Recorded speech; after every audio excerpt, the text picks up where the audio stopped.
بسم اللہ الرحمن الرحیم۔ سورۃ یاسین مکی صورت ہے۔ اس کے اندر 83 آیات ہیں، 5 رکوع ہیں۔ اس صورت کا ماقبل کے ساتھ ربط تعلق کیا ہے؟ قرآن مجید کی ہر صورت کا دوسری صورت کے ساتھ کچھ نہ کچھ تعلق ہوتا ہے۔ علماء اکرام نے غور و فکر کر کے یہ بات سمجھائی ہے۔ اللہ تبارک و تعالیٰ کے لیے ضروری تو نہیں ہے کہ ان کی باتوں ان کے کلام کے درمیان کوئی تعلق ہو۔ اللہ تبارک و تعالیٰ پر یہ بات لازم نہیں ہے، لیکن جب ہم غور و فکر کرتے ہیں تو تعلق نظر آتا ہے۔ ہر آیت کا دوسری آیت کے ساتھ، ہر صورت کا دوسری صورت کے ساتھ تعلق نظر آتا ہے۔ جو لوگ غور و فکر کرتے ہیں یہ بات ان پہ کھل جاتی ہے۔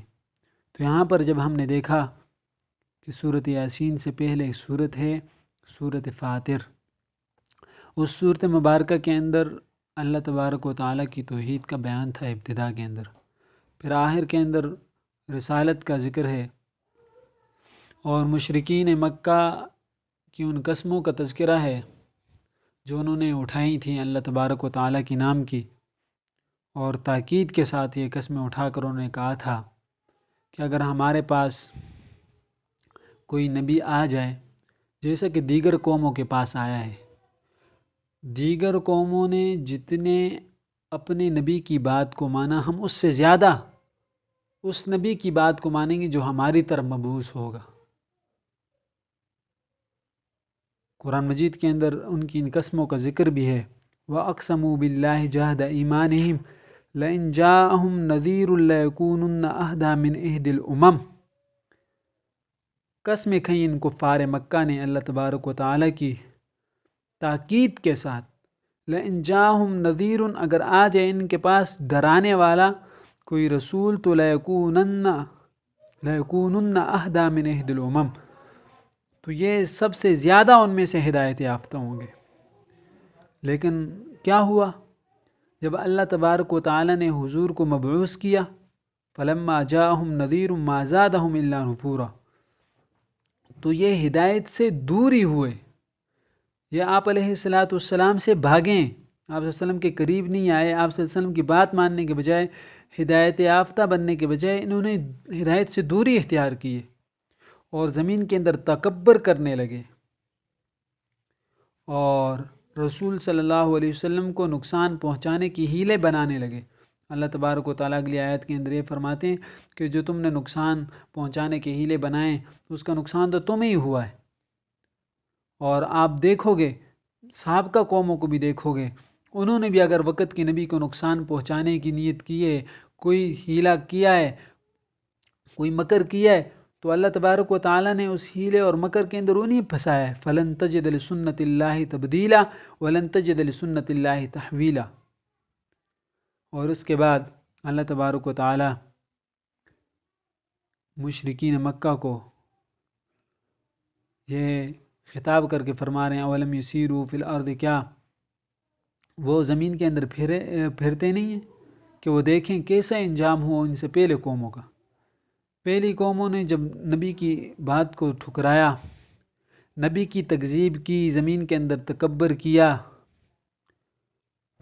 تو اللہ تبارک و تعالیٰ نے انہیں ہلاک کیا، باوجود اس کے وَكَانُوا أَشَدَّ مِنْهُمْ قُوَّةً، قوت کے اندر اے مشرکین تم سے وہ قومیں زیادہ طاقتور تھیں، لیکن ان کی قوت نے ان کو کوئی فائدہ نہیں دیا۔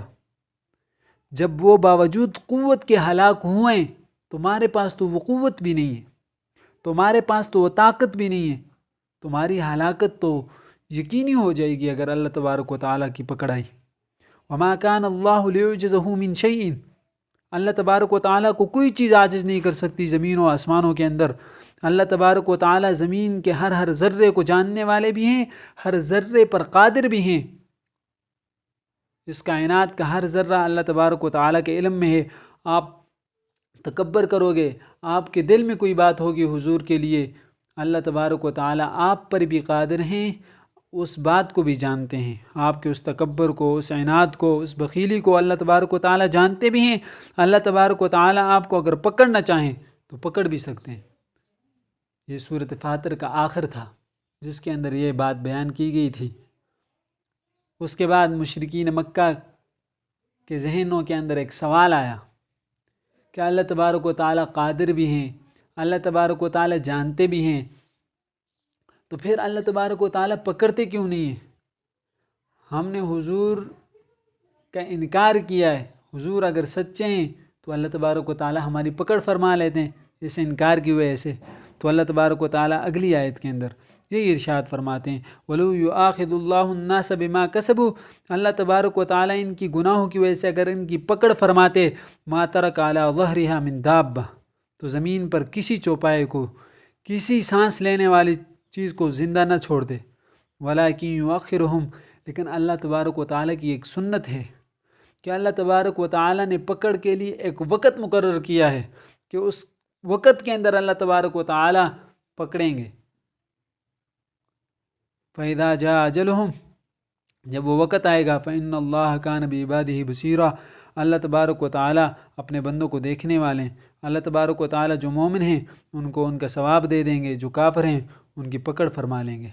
یہ پہلی صورت کا سارا وہ بیان تھا۔ اس صورت کا آخر حضور علیہ السلام کی نبوت اور آپ کی منکرین جو تھے ان کو دھمکی تھی کہ اگر آپ نہیں مانتے تو اللہ تبارک و تعالیٰ کی پکڑ میں آ جاؤ گے۔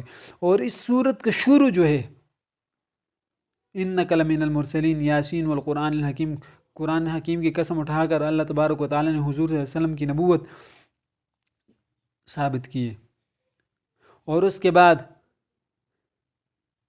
ایک قوم کا تذکرہ کیا ہے کہ جس نے نبی کی بات کو نہیں مانا تو وہ ناکام ہوئی۔ تو پہلے صورت کے اندر بھی نبوت کا اثبات تھا، منکرین کو انذار تھا، ڈرایا گیا تھا۔ اس صورت کی شروع کے اندر نبوت کا اثبات ہے اور منکرین کو ڈرایا گیا ہے۔ دوسری بات، جب انہوں نے تمنا کی تھی ہمارے پاس اگر رسول آ جائے تو ہم احد الامم بن جائیں گے، اہدا من احد الامم بن جائیں گے، یعنی سب سے زیادہ ہدایت یافتہ بن جائیں گے، کیونکہ وہ رسول جب ہمیں ڈرائے گا تو ہم ڈریں گے اللہ تبارک و تعالیٰ سے۔ تو اللہ تبارک و تعالیٰ فرماتے ہیں میں نے یہ رسول بھیجے ہی اس لیے لتنذر قوما ما انذر آباؤہم، کہ اس کا کام انذار ہے۔ وہ منذر نبی تو آپ کے پاس آ گیا، ابھی بات ماننا آپ کا کام ہے۔ تو سابقہ صورت کے اندر بھی نبوت کا اثبات تھا، منکرین کو ڈرانا اور دمکانا تھا، اور اس صورت کی شروع کے اندر بھی نبوت کا اثبات ہے اور منکرین کو تہدید اور ڈرایا اور دمکایا گیا ہے۔